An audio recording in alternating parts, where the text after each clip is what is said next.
যারা জিতলো তাদেরকে প্রাইজ দেওয়া আছে। এখন ভোর বাজে 4:30। 4টায় উঠলাম ঘুম থেকে, উঠে ফ্রেশ ট্রেশ হয়ে 4:30টার সময় যে বেরোলাম, কিছু না খেতেই বেরিয়ে গেলাম। এত সকালবেলা পুরো অন্ধকার ছিল চারিদিকে, কিন্তু স্টেডিয়ামের কাছে অনেক লাইট ছিল, অনেক লোকও ছিল।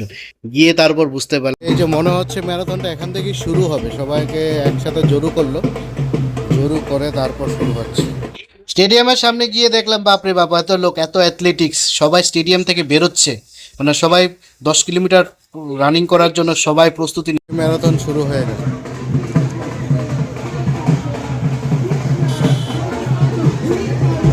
খুবই সুন্দর লাগছে।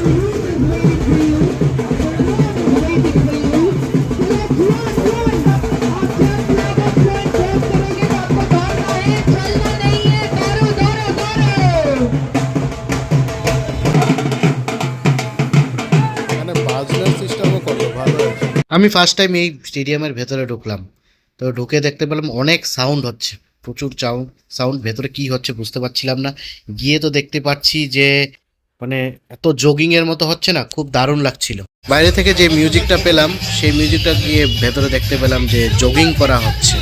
রানিং করার আগেই যে শরীরগুলোকে রিল্যাক্স করার জন্য সবাই জগিং করছে। আমাদের কিছু কাজ নেই, এখানে বসে আছি আর শুধু মশার কামড় খাচ্ছি।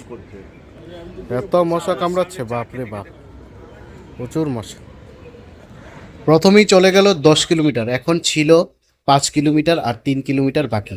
যারা 5 কিলোমিটার হবে তাদের জন্য, আর 3 কিলোমিটার হবে তাদের জন্য এখন রিল্যাক্সের যে সেই সেমভাবে জগিং করে মাসেলগুলোকে স্ট্রেচ করে নিচ্ছে।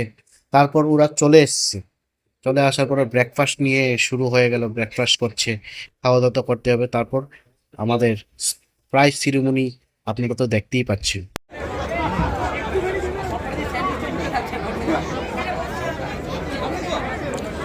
যাদের যাদের প্রাইজ দেওয়া আছে, এখনো প্রাইজ দেওয়া আছে, অনেকগুলো প্রাইজ ছিল তো সেই জন্য বেরোচ্ছি।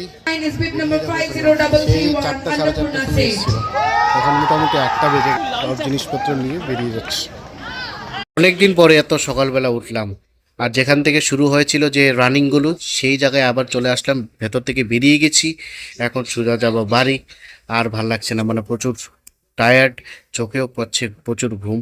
আর গেটের সামনে অনেকগুলো লোক ছিল, ওরা কিছু জগিং করছে, কিছু এক্সারসাইজ করছে। এখানে আমার ভিডিওটা শেষ করলাম। চলো টাটা, আবার পরে দেখা হচ্ছে তোমাদের সাথে।